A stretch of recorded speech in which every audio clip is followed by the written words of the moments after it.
ಎಲ್ಲರಿಗೂ ನಮಸ್ಕಾರ ಸ್ನೇಹಿತರೆ. ಈ ಪ್ರಕೃತಿಯ ಅದ್ಭುತ ಸೃಷ್ಟಿಗಳಲ್ಲಿ ಹೂಗಳದ್ದೇ ಒಂದು ವಿಶೇಷವಾದ ಲೋಕ.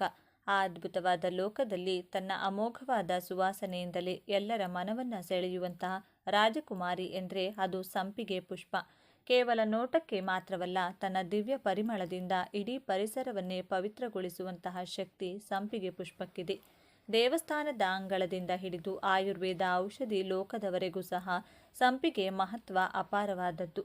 ಕವಿಗಳ ಕವಿತೆಗೆ ಸ್ಫೂರ್ತಿಯಾಗಿ ಆಯುರ್ವೇದ ಸಂಜೀವಿನಿಯಾಗಿ ಮಿಂಚುತ್ತಲಿರುವ ಈ ಸಂಪಿಗೆ ಪುಷ್ಪದ ಬಗ್ಗೆ ಅನೇಕ ಕುತೂಹಲಕಾರಿ ಸಂಗತಿಗಳು ಅಡಕವಾಗಿವೆ. ಸಂಪಿಗೆ ಹೂನಲ್ಲಿ ಕೆಂಡ ಸಂಪಿಗೆ, ಚೈನಾ ಸಂಪಿಗೆ, ಗಂಧದ ಬಣ್ಣದ ಸಂಪಿಗೆ, ಕಾಡು ಸಂಪಿಗೆ, ನಾಗಸಂಪಿಗೆ, ನಾಗಲಿಂಗ ಸಂಪಿಗೆ ಹೀಗೆ ಹಲವಾರು ಕಾಣಬಹುದು.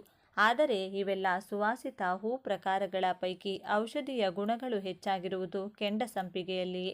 ನಮ್ಮ ಈ ಪ್ರಸ್ತುತ ವಿಡಿಯೋದಲ್ಲಿ ಪ್ರಕೃತಿಯ ಈ ದಿವ್ಯ ಪುಷ್ಪದ ದೈವಿಕ ಮಹತ್ವವನ್ನು ಮತ್ತು ನಮಗೆ ತಿಳಿಯದೇ ಇರುವಂಥ ಔಷಧೀಯ ಗುಣಗಳ ಬಗ್ಗೆ ವಿವರವಾಗಿ ತಿಳಿದುಕೊಳ್ಳೋಣ. ಅದಕ್ಕೂ ಮುನ್ನ ನೀವಿನ್ನು ಚಾನಲ್ಗೆ ಸಬ್ಸ್ಕ್ರೈಬ್ ಆಗಿಲ್ಲ ಅಂದರೆ ಈಗಲೇ ಸಬ್ಸ್ಕ್ರೈಬ್ ಆಗಿ, ಹಾಗೆ ವಿಡಿಯೋಗೆ ಲೈಕ್ ಮಾಡಿ, ವಿಡಿಯೋ ಸ್ಕಿಪ್ ಮಾಡದೆ ಕೊನೆ ತನಕ ನೋಡಿ. ಸಂಪಿಗೆಯ ಮಹತ್ವ. ಈ ಭೂಮಿಯ ಮೇಲಿರುವ ಅತ್ಯಂತ ಪುರಾತನ ಹೂ ಬಿಡುವ ಸಸ್ಯಗಳಲ್ಲಿ ಸಂಪಿಗೆ ಒಂದು. ಪರಿಮಳದಲ್ಲಿ ಸಂಪಿಗೆಯನ್ನು ಮೀರಿಸುವ ವೃಕ್ಷ ಇನ್ನೊಂದಿಲ್ಲ. ಈ ಸಂಪಿಗೆ ಹೂವನ್ನೇ ಸಂಸ್ಕೃತ ಭಾಷೆಯಲ್ಲಿ ಚಂಪಕ ಎಂದು ಕರೆಯಲಾಗುತ್ತದೆ. ಇದರ ಮೊಗ್ಗುಗಳನ್ನು ಚಂಪಕ ಕಲಿಕ ಎಂದು ವರ್ಣಿಸಲಾಗುತ್ತದೆ. ಸಂಪಿಗೆ ನಿತ್ಯ ಹರಿದ್ವರ್ಣದ ಮರವಾಗಿದ್ದು ಸುಮಾರು 50 ಮೀಟರ್ ಎತ್ತರದವರೆಗೂ ಬೆಳೆಯಬಲ್ಲದು. ನಮ್ಮ ಸನಾತನ ಹಿಂದೂ ಧರ್ಮದಲ್ಲಿ ಸಂಪಿಗೆ ಮರವನ್ನು ಆಲದ ಮರ ಮತ್ತು ಅರಳಿ ಮರದಷ್ಟೇ ಪವಿತ್ರ ಎಂದು ಭಾವಿಸಲಾಗುತ್ತದೆ. ಸಂಪಿಗೆಯ ರಂಬೆಗಳನ್ನು ಕತ್ತರಿಸುವುದು ಸಹ ಅಶುಭ ಎಂಬ ನಂಬಿಕೆ ಇದೆ. ಮನೆಯ ಮುಂದೆ ಸಂಪಿಗೆ ಮರವಿದ್ರೆ ಅತ್ಯಂತ ಶುಭಕರ ಎಂದು, ಅಂತಹ ಮನೆಗಳಲ್ಲಿ ಸಕಾರಾತ್ಮಕ ಶಕ್ತಿ ಯಾವಾಗಲೂ ನೆಲೆಸಿರುತ್ತದೆ ಎಂದು ನಂಬಲಾಗುತ್ತದೆ. ಗಾಳಿಯನ್ನು ಶುದ್ಧೀಕರಿಸುವಲ್ಲಿಯೂ ಸಹ ಸಂಪಿಗೆಯ ಪಾತ್ರ ಮಹತ್ತರವಾದದ್ದು. ಅತಿ ಹೆಚ್ಚು ಮಾಲಿನ್ಯವಿರುವಂಥ ಕೈಗಾರಿಕಾ ಪ್ರದೇಶಗಳಲ್ಲಿ ಅಥವಾ ರಸ್ತೆಯ ಬದಿಗಳಲ್ಲಿ ಬೆಳೆಸಲು ಇದು ಸೂಕ್ತವಾದ ಮರವೆನಿಸಿಕೊಳ್ಳುತ್ತದೆ. ಲಲಿತ ಸಹಸ್ರನಾಮದಲ್ಲಿ ನವಚಂಪಕ ಪುಷ್ಪ ಬನಾಸದಂಡ ವಿರಾಜಿತ ಎಂಬ ಸುಪ್ರಸಿದ್ಧ ಸಾಲೊಂದಿದೆ. ಅಂದರೆ ಶ್ರೀ ಲಲಿತಾಂಬ ದೇವಿಯ ಮೂಗು ಈಗಷ್ಟೇ ಅರಳಿದ ಸಂಪಿಗೆಯ ಮೊಗ್ಗಿನಂತೆ ಸುಂದರವಾಗಿ, ನೀಳವಾಗಿ ಮತ್ತು ಆಕರ್ಷಕವಾಗಿ ಶೋಭಿಸುತ್ತಲಿದೆ ಎಂದರ್ಥ. ದೇವಿಯ ಉನ್ನತ ಮಟ್ಟದ ಸೌಂದರ್ಯಕ್ಕೆ ಸಂಪಿಗೆಯನ್ನು ಹೋಲಿಸುವುದರಿಂದಲೇ ದೇವಿಗೆ ಪ್ರಿಯವಾದ ಪುಷ್ಪಗಳಲ್ಲಿ ಸಂಪಿಗೆಗೆ ಅಗ್ರಗಣ್ಯ ಸ್ಥಾನವನ್ನು ನೀಡಲಾಗುತ್ತದೆ. ಕಾಮದೇವ ಬಳಸುವ 5 ಪುಷ್ಪ ಬಾಣಗಳಲ್ಲಿ ಸಂಪಿಗೆಯೂ ಸಹ ಒಂದು. ಇದು ಮನುಷ್ಯನ ಮನಸ್ಸಿನಲ್ಲಿ ಸೌಂದರ್ಯ ಹಾಗೂ ಆಕರ್ಷಣೆಯ ಭಾವನೆಯನ್ನು ಮೂಡಿಸುವ ಶಕ್ತಿಯನ್ನು ಹೊಂದಿರುತ್ತದೆ. ಹೆಚ್ಚಿನ ಹೂಗಳು ಬಾಡಿದ ನಂತರ ವಾಸನೆಯನ್ನು ಕಳೆದುಕೊಳ್ಳುತ್ತವೆ. ಆದರೆ ಸಂಪಿಗೆಯ ಹೂ ಒಣಗಿದ ನಂತರವೂ ಸಹ ತನ್ನ ಸುಗಂಧವನ್ನು ದೀರ್ಘಕಾಲ ಉಳಿಸಿಕೊಳ್ಳುವಂಥ ವಿಶೇಷವಾದ ಗುಣವನ್ನು ಹೊಂದಿರುತ್ತವೆ. ಸಂಪಿಗೆಯ ಹೂವಿನ ಸುವಾಸನೆ ಎಷ್ಟು ಪ್ರಬಲವಾಗಿರುತ್ತದೆ ಅಂದರೆ ಜೇನುನೊಣಗಳು ಇದರ ಸಮೀಪಕ್ಕೆ ಸುಳಿಯುವುದಿಲ್ಲ. ಏಕೆಂದರೆ ಸಂಪಿಗೆಯ ಸುಗಂಧ ಜೇನುನೊಣಗಳನ್ನು ಮೂರ್ಛೆ ಬರುವಂತೆ ಮಾಡುತ್ತದೆ ಅಥವಾ ಅವುಗಳ ಇಂದ್ರಿಯಗಳನ್ನು ಸ್ತಬ್ಧಗೊಳಿಸುತ್ತದೆ. ಹಾಗಾಗಿಯೇ ಜೇನುನೊಣಗಳು ಈ ಹೂವಿನಿಂದ ದೂರವಿರುತ್ತವೆ.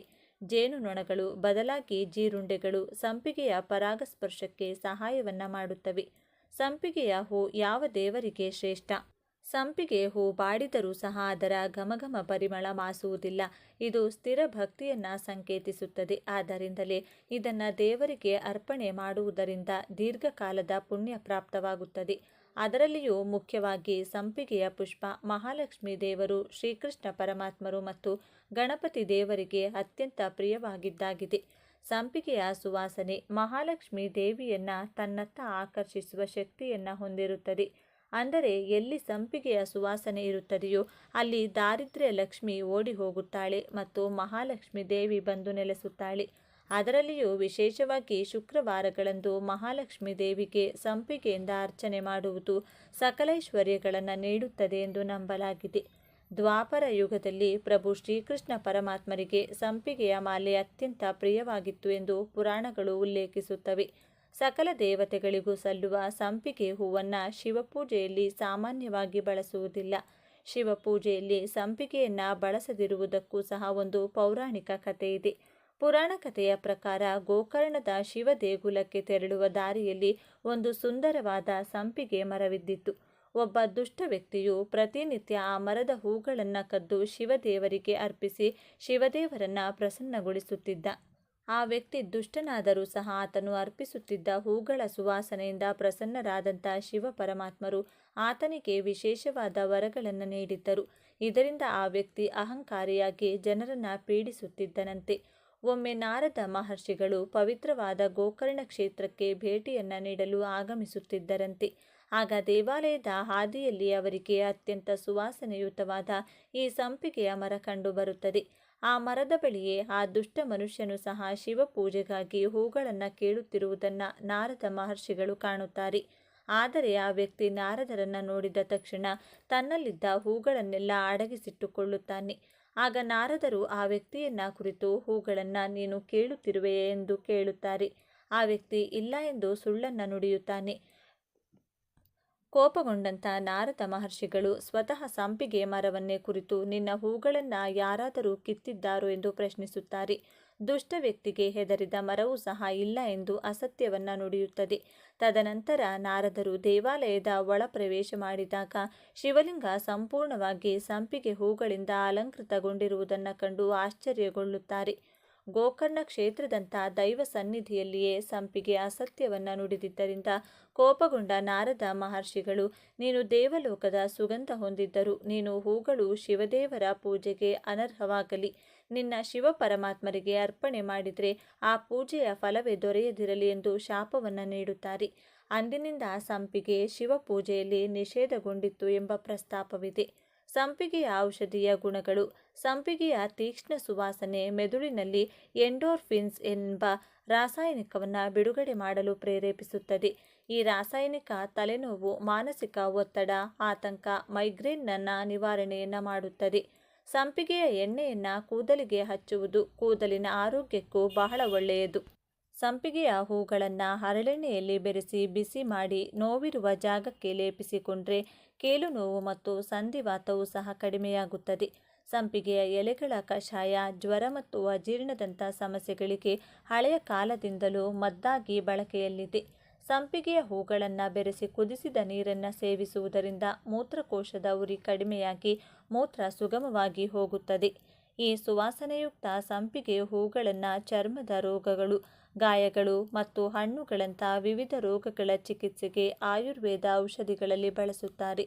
ವಾಕರಿಕೆ, ಜ್ವರ, ತಲೆ ತಿರುಗುವಿಕೆ, ಕೆಮ್ಮು ಮೊದಲಾದ ಸಮಸ್ಯೆಗಳಿಗೆ ಚಿಕಿತ್ಸೆ ನೀಡಲು ಚಂಪಾ ಹೂವಿನ ಕಷಾಯ ಬಳಸಲಾಗುತ್ತದೆ. ಕಣ್ಣಿನ ಆರೈಕೆಗೆ ಸುಲಭದ ಮನೆಮದ್ದು. ಕೆಂಡ ಸಂಪಿಗೆ ಹೂವಿನ 2 ಎಲೆಯನ್ನು ನೀರಿನಲ್ಲಿ ಕುದಿಸಿ ಕಷಾಯ ಮಾಡಿ ದಿನವೂ ಕಣ್ಣು ತೊಳೆಯುವುದರಿಂದ ಕಣ್ಣಿನ ಅನೇಕ ಕಾಯಿಲೆಗಳು ವಾಸಿಯಾಗುತ್ತವೆ. ಇದು ದೃಷ್ಟಿ ಸಾಮರ್ಥ್ಯ ಹೆಚ್ಚಿಸುತ್ತದೆ ಮತ್ತು ಆರಂಭಿಕ ಕಣ್ಣಿನ ಪೊರೆಯನ್ನು ತೆಗೆದು ಸರಿಮಾಡುವ ಸಾಮರ್ಥ್ಯ ಇದೆ.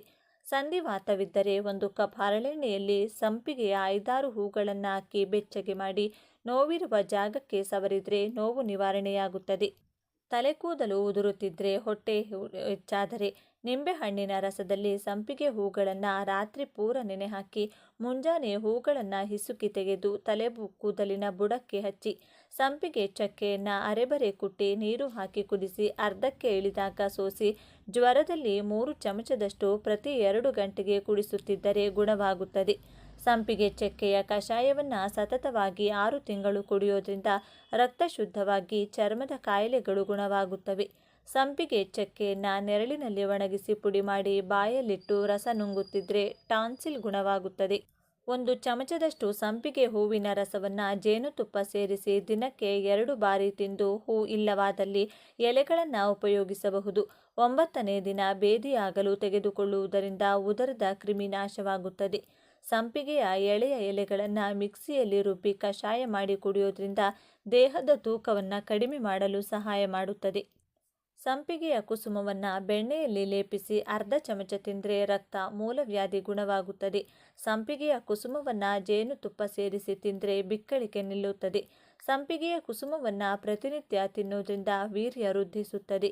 ಸೂಚನೆ: ವೀಕ್ಷಕರೇ, ನಾವು ಯಾವುದೇ ಸ್ವಚಿಕಿತ್ಸಾ ಪದ್ಧತಿಯನ್ನು ಬೆಂಬಲಿಸುವುದಿಲ್ಲ. ಯಾವುದೇ ಗಿಡಮೂಲಿಕೆಯನ್ನು ಮನೆಮದ್ದಾಗಿ ಬಳಸುವ ಮುನ್ನ ಆಯುರ್ವೇದ ಪಂಡಿತರ ಸಲಹೆಯನ್ನು ಪಡೆಯುವುದು ಅತ್ಯವಶ್ಯಕ. ಆತ್ಮೀಯ ವೀಕ್ಷಕರೇ, ಸಂಪಿಗೆಯ ಕುರಿತಾಗಿ ಸಮಗ್ರ ಮಾಹಿತಿಯನ್ನು ತಿಳಿದುಕೊಂಡ ನಮಗೆಲ್ಲರಿಗೂ ಆ ಭಗವಂತನ ಕೃಪಾ ಕಟಾಕ್ಷ ಸದಾ ಕಾಲ ಇರಲೆಂದು ಕೋರಿಕೊಳ್ಳುತ್ತಾ ಈ ದಿನದ ಸಂಚಿಕೆಯನ್ನು ಮುಗಿಸುತ್ತಿದ್ದೇನೆ. ವೀಕ್ಷಕರೇ, ನಿಮಗೆ ಈ ವಿಡಿಯೋ ಇಷ್ಟವಾಗಿದ್ದಲ್ಲಿ ಲೈಕ್ ಮಾಡಿ, ಶೇರ್ ಮಾಡಿ ಮತ್ತು ಸಬ್ಸ್ಕ್ರೈಬ್ ಮಾಡಿ. ವಾಸ್ತುಶಾಸ್ತ್ರದ ಪ್ರಕಾರ ಮನೆಯಲ್ಲಿ ಮನಿ ಪ್ಲಾಂಟ್ ಇಡುವುದರಿಂದ ಹಲವು ಪ್ರಯೋಜನಗಳಿವೆ ಎನ್ನುವುದು ಎಲ್ಲರಿಗೂ ತಿಳಿದಿರುವ ವಿಚಾರ. ಆದರೆ ಮನೆಯ ತಪ್ಪಾದ ಜಾಗದಲ್ಲಿ ಮನಿ ಪ್ಲಾಂಟ್ ಇಟ್ಟರೆ ಯಾವೆಲ್ಲ ಸಮಸ್ಯೆಗಳು ಎದುರಾಗುತ್ತವೆ ಎಂಬುದು ನಿಮಗೆ ತಿಳಿದಿದೆಯಾ? ಬನ್ನಿ ಈ ಸಮಸ್ಯೆಗಳ ಕುರಿತು ತಿಳಿಯೋಣ. ವಾಸ್ತುಶಾಸ್ತ್ರದ ಪ್ರಕಾರ ಮನಿ ಪ್ಲಾಂಟ್ ಅನ್ನು ಅತ್ಯಂತ ಶುಭ ಎಂಬುದಾಗಿ ಪರಿಗಣಿಸಲಾಗುತ್ತದೆ ಹಾಗೂ ಇದರಿಂದ ಮನೆಯಲ್ಲಿ ಧನಾಗಮನ ಆಗುತ್ತದೆ ಎಂಬುದಾಗಿ ಪರಿಗಣಿಸಲಾಗಿದೆ. ಯಾವ ರೀತಿಯಲ್ಲಿ ಮನಿ ಪ್ಲಾಂಟ್ ಅನ್ನು ಮನೆಯ ಒಳಗಡೆ ಇಡುವುದರಿಂದ ಲಾಭ ಸಿಗುತ್ತದೆಯೋ ಅದೇ ರೀತಿಯಲ್ಲಿ ಕೆಲವೊಂದು ನಷ್ಟಗಳನ್ನು ಕೂಡ ನೀವು ಎದುರಿಸಬೇಕಾಗಿ ಬರುತ್ತದೆ.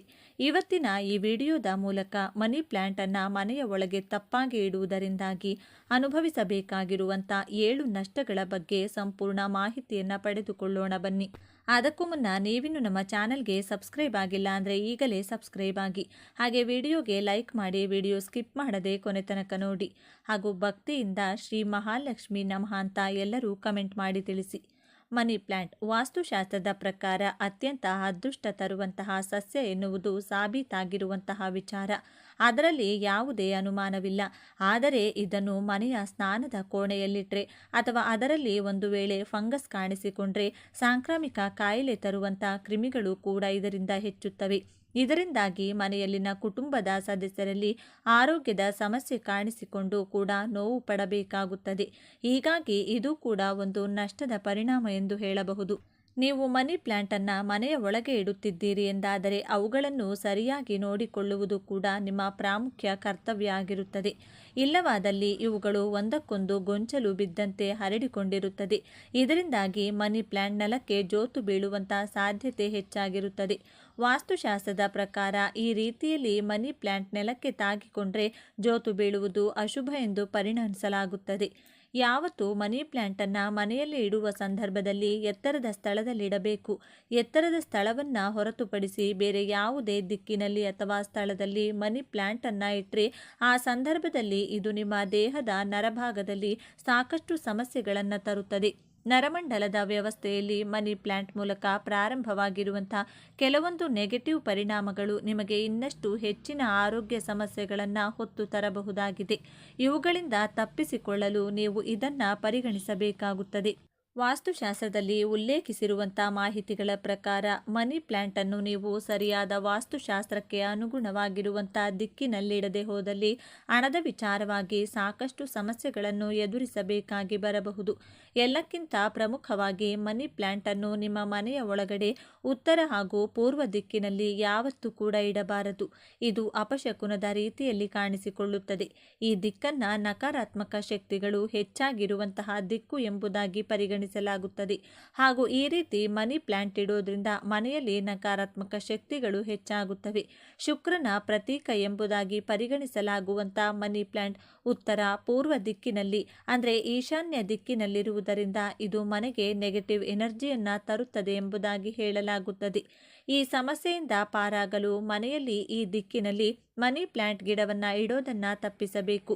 ವಾಸ್ತುಶಾಸ್ತ್ರದ ಪ್ರಕಾರ ನಿಮಗೆಲ್ಲರಿಗೂ ತಿಳಿದಿರುವ ಹಾಗೆ ಪ್ರತಿಯೊಂದು ಗ್ರಹಗಳಿಗೂ ಕೂಡ ಅದರದ್ದೇ ಆದಂಥ ಶುಭ ಎಂಬುದಾಗಿ ಪರಿಗಣಿಸಲಾಗುವ ಗಿಡಗಳು ಇರುತ್ತವೆ. ಅದೇ ರೀತಿಯಲ್ಲಿ ಶುಕ್ರ ಗ್ರಹದ ಗಿಡ ಎಂಬುದಾಗಿ ಮನಿ ಪ್ಲಾಂಟನ್ನು ಕರೆಯಲಾಗುತ್ತದೆ.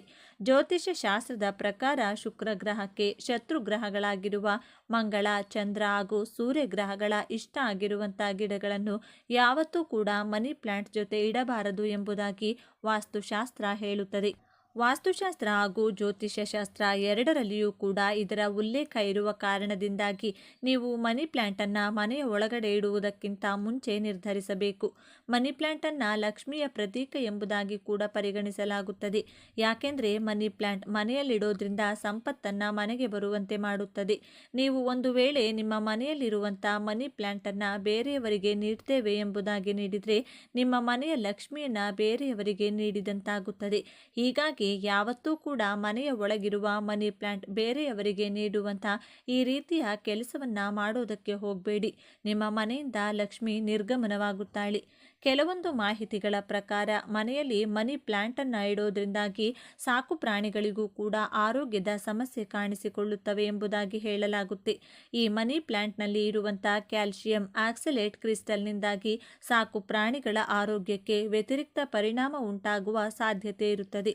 ಇದು ಕೇವಲ ಸಾಕು ಪ್ರಾಣಿಗಳ ಮೇಲೆ ಮಾತ್ರವಲ್ಲದೆ ನಿಮ್ಮ ಮನೆಯ ಮಕ್ಕಳ ಆರೋಗ್ಯಕ್ಕೂ ಕೂಡ ನಕಾರಾತ್ಮಕ ಪರಿಣಾಮ ಬೀರುವ ಸಾಧ್ಯತೆ ಇರುತ್ತದೆ. ಮನಿ ಪ್ಲಾಂಟ್ ಗಿಡದಿಂದ ಮನೆ ಸಮಸ್ಯೆಗಳಿಗೆ ಪರಿಹಾರ. ಒಂದು ವೇಳೆ ನೀವೇನಾದರೂ ರಿಲೇಷನ್ಶಿಪ್ನಲ್ಲಿ ಪ್ರಾಬ್ಲಮ್ ಫೇಸ್ ಮಾಡ್ತಾ ಇದ್ರೆ ಅಥವಾ ನಿಮ್ಮ ಸಂಗಾತಿಯ ಜೊತೆಗೆ ಯಾವುದೇ ರೀತಿಯ ಮನಸ್ತಾಪಗಳನ್ನು ಹೊಂದಿದ್ರೆ ಈ ಮನಿ ಪ್ಲಾಂಟನ್ನು ಮನೆಯಲ್ಲಿಡೋದ್ರಿಂದ ಅದೆಲ್ಲವೂ ದೂರವಾಗುತ್ತದೆ. ನಿಮ್ಮ ಮನೆಯಲ್ಲಿ ಮಕ್ಕಳು ಶೈಕ್ಷಣಿಕವಾಗಿ ಸಾಕಷ್ಟು ಹಿಂದೆ ಉಳಿದುಕೊಂಡಿದ್ರೆ ನಿಮ್ಮ ಮನೆಯಲ್ಲಿ ಸರಿಯಾದ ದಿಕ್ಕಿನಲ್ಲಿ ಮನಿ ಪ್ಲಾಂಟ್ ಗಿಡವನ್ನು ಇಡೋದ್ರಿಂದ ನಿಮ್ಮ ಮಕ್ಕಳ ಬುದ್ಧಿಶಕ್ತಿ ಹೆಚ್ಚಾಗೋದ್ರ ಜೊತೆಗೆ ಜ್ಞಾನಾರ್ಜನೆ ಕೂಡ ಹೆಚ್ಚಾಗುತ್ತದೆ. ನಿಮ್ಮ ಮಕ್ಕಳು ಎಕ್ಸಾಮ್ನಲ್ಲಿ ಒಳ್ಳೆಯ ಫಲಿತಾಂಶವನ್ನು ಪಡೆಯುತ್ತಾರೆ. ಮನೆಯಲ್ಲಿ ಒಣಗಿದ ಮನಿ ಪ್ಲಾಂಟ್ ಇಟ್ಟರೆ ಸಮಸ್ಯೆ ಕಟ್ಟಿಟ್ಟ ಬುತ್ತಿ. ಮನೆಯಲ್ಲಿ ಮನಿ ಪ್ಲಾಂಟ್ ಇಡೋದು ಎಷ್ಟು ಮುಖ್ಯವೋ ನಾವು ಆಗಲೇ ಹೇಳಿದಂತೆ ಅದನ್ನು ಚೆನ್ನಾಗಿ ನೋಡಿಕೊಳ್ಳೋದು ಕೂಡ ಅಷ್ಟೇ ಇಂಪಾರ್ಟೆಂಟ್. ನೀವು ಮನೆಯಲ್ಲಿಟ್ಟಿರುವ ಮನಿ ಪ್ಲಾಂಟ್ ಗಿಡದ ಎಲೆಗಳು ಇಟ್ಟಿರೋ ಜಾಗದಲ್ಲೇ ಒಣಗಿ ಹೋಗ್ತಿದ್ರೆ ನೆಗೆಟಿವ್ ಎನರ್ಜಿ ಜಾಸ್ತಿ ಆಗ್ತಿದೆ ಅಂತ ಅರ್ಥ. ಒಂದು ವೇಳೆ ಮನಿ ಪ್ಲಾಂಟ್ ಎಲೆಗಳು ಒಣಗುತ್ತಾ ಇದ್ರೆ ಕೂಡಲೇ ಗಿಡವನ್ನು ಬೇರೆ ಜಾಗದಲ್ಲಿಡಿ. ಯಾಕಂದರೆ ಮನಿ ಪ್ಲಾಂಟ್ ಗಿಡವನ್ನು ಬೆಳೆಸೋದು ತುಂಬ ಈಸಿ, ಹೆಚ್ಚಿನ ನೀರಿನ ಅಗತ್ಯ ಕೂಡ ಇಲ್ಲ. ಆದರೆ ಇಂತಹ ಗಿಡದ ಎಲೆಗಳು ಒಣಗ್ತಾ ಇವೆ ಅಂದರೆ ನಕಾರಾತ್ಮಕ ಶಕ್ತಿ ಹೆಚ್ಚಾಗಿದೆ ಎಂದರ್ಥ. ಮನೆಯ ಸರಿಯಾದ ದಿಕ್ಕಿನಲ್ಲಿ ಮನಿ ಪ್ಲಾಂಟ್ ಗಿಡವನ್ನು ಇಡುವ ಮೂಲಕ ನೀವು ಖಂಡಿತವಾಗಿಯೂ ಜೀವನದಲ್ಲಿ ಹಾಗೂ ಮನೆಯಲ್ಲಿ ಉತ್ತಮವಾದ ಫಲಿತಾಂಶ ಪಡೆದುಕೊಳ್ಳಬಹುದು. ಸಂಪತ್ತಿನ ಅಧಿದೇವತೆ ಲಕ್ಷ್ಮೀ ದೇವಿಯ ಕೃಪಾ ಕಟಾಕ್ಷದಿಂದ ಆರ್ಥಿಕ ಹಾಗೂ ಮಾನಸಿಕ ಸೇರಿದಂತೆ ಪ್ರತಿಯೊಂದು ಸಮಸ್ಯೆಗಳನ್ನು ನಿಮ್ಮ ಜೀವನದಿಂದ ದೂರ ಇಡಬಹುದು. ನೀವು ಬಹುತೇಕರ ಮನೆಗಳಲ್ಲಿ ಮನಿ ಪ್ಲಾಂಟ್ ಗಿಡವನ್ನು ನೋಡಿರುವಿರಿ. ಈ ಗಿಡವು ಮನೆಯ ಸೌಂದರ್ಯವನ್ನು ಹೆಚ್ಚಿಸುವುದಲ್ಲದೆ ಅದೃಷ್ಟವನ್ನು ತರುವ ಸಸ್ಯ ಎನ್ನಲಾಗುತ್ತದೆ. ಕೆಲವರ ಮನೆಯಲ್ಲಂತೂ ಮನಿ ಪ್ಲಾಂಟ್ ತುಂಬ ಸೊಂಪಾಗಿಯೇ ಬೆಳೆದಿರುತ್ತದೆ. ಆದರೆ ಇನ್ನೂ ಕೆಲವರು ಎಷ್ಟೇ ಚೆನ್ನಾಗಿ ಸಾಕಿದ್ರೂ ಅದು ಉದ್ದ ಬೆಳೆಯುವುದೇ ಇಲ್ಲ, ಎಲೆಗಳ ಚಿಕ್ಕದಾಗಿರುತ್ತವೆ. ನೀವು ಸಹ ಈ ಸಮಸ್ಯೆಗಳನ್ನು ಅನುಭವಿಸುತ್ತಿದ್ರೆ ನಿಮ್ಮ ಮನೆಯಲ್ಲಿನ ಮನಿ ಪ್ಲಾಂಟ್ ಗಿಡ ಸೊಂಪಾಗಿ ಬೆಳೆಯುವಂತೆ ಮಾಡಲು ಇಲ್ಲಿದೆ ಟಿಪ್ಸ್. ಚಹಾ ಎಲೆ ಏಕೆ ಪ್ರಯೋಜನಕಾರಿ? ವಾಸ್ತವವಾಗಿ ಚಹಾ ಎಲೆಗಳಲ್ಲಿ ಸಾರಜನಕ ಹೇರಳವಾಗಿದ್ದು ಇದು ಸಸ್ಯಗಳ ಎಲೆಗಳನ್ನು ಹಸಿರು ಮತ್ತು ದೊಡ್ಡದಾಗಿ ಬೆಳೆಯಲು ಸಹಾಯ ಮಾಡುತ್ತದೆ. ಸಾರಜನಕವು ಎಲೆಗಳ ಬೆಳವಣಿಗೆಗೆ ಪ್ರಮುಖ ಪೋಷಕಾಂಶವಾಗಿದೆ. ಚಹಾ ಎಲೆಗಳು ಸ್ವಲ್ಪ ಆಮ್ಲೀಯವಾಗಿದ್ದು ಇದು ಮನಿ ಪ್ಲಾಂಟ್ ಬೆಳವಣಿಗೆಗೆ ಉತ್ತಮ ಗೊಬ್ಬರದಂತೆ ಕೆಲಸ ಮಾಡುತ್ತದೆ. ತಜ್ಞರು ಚಹಾ ಎಲೆಗಳನ್ನು ಈ ರೀತಿ ಹಾಕುತ್ತಾರೆ. ತೋಟಗಾರಿಕೆ ತಜ್ಞರ ಪ್ರಕಾರ ಗೊಬ್ಬರವನ್ನು ಸೇರಿಸುವ ಮೊದಲು ನೀವು ಮಣ್ಣನ್ನು ಚೆನ್ನಾಗಿ ಅಗೆಯಿರಿ. ಮನಿ ಪ್ಲಾಂಟ್ನಲ್ಲಿನ ಹಳದಿ ಎಲೆಗಳನ್ನು ತೆಗೆದು ಪಕ್ಕಕ್ಕಿಡಬೇಕು. ನಿಮ್ಮ ಮಡಕೆ 10 ಇಂಚಿದ್ದರೆ ನಂತರ 1 ಚಮಚ ತಾಜಾ ಚಹಾ ಎಲೆಗಳನ್ನು ಸೇರಿಸಿ ಮಿಶ್ರಣ ಮಾಡಿ. ನೀವು ಈ ಪ್ರಕ್ರಿಯೆಯನ್ನು 15 ದಿನಗಳಲ್ಲಿ ಪುನರಾವರ್ತಿಸಬಹುದು. ಇದರಿಂದ ಸಸ್ಯವು ಅದನ್ನು ನೆಡುವ ಮೂಲಕ ಪೋಷಕಾಂಶಗಳನ್ನು ಪಡೆಯುತ್ತಲೇ ಇರುತ್ತದೆ. ಬಳಸಿದ ಚಹಾ ಎಲೆಗಳನ್ನು ಈ ರೀತಿ ಹಾಕಿ. ನೀವು ಬಳಸಿದ ಚಹಾ ಎಲೆಗಳನ್ನು ಬಳಸಲು ಬಯಸಿದರೆ ಚಹಾ ತಯಾರಿಸಿದ ನಂತರ ಅವುಗಳನ್ನು ಚೆನ್ನಾಗಿ ತೊಳೆಯಿರಿ. ಇದರಿಂದ ಸಕ್ಕರೆ ಮತ್ತು ಹಾಲು ಹೊರಬರುತ್ತದೆ. ಅದನ್ನು ಈಗ ಬಿಸಿಲಿನಲ್ಲಿ ಒಣಗಿಸಿ. ಚಹಾ ಎಲೆಗಳು ಒದ್ದೆಯಾಗಿರಬಾರದು, ಇಲ್ಲದಿದ್ದರೆ ಶಿಲೀಂಧ್ರದ ಅಪಾಯವಿರುತ್ತದೆ. ಈಗ ನೀವು ಕಳೆ ತೆಗೆದ ನಂತರ ಈ ಒಣ ಚಹಾ ಎಲೆಗಳನ್ನು ಮಣ್ಣಿನಲ್ಲಿ ಬೆರೆಸಬಹುದು.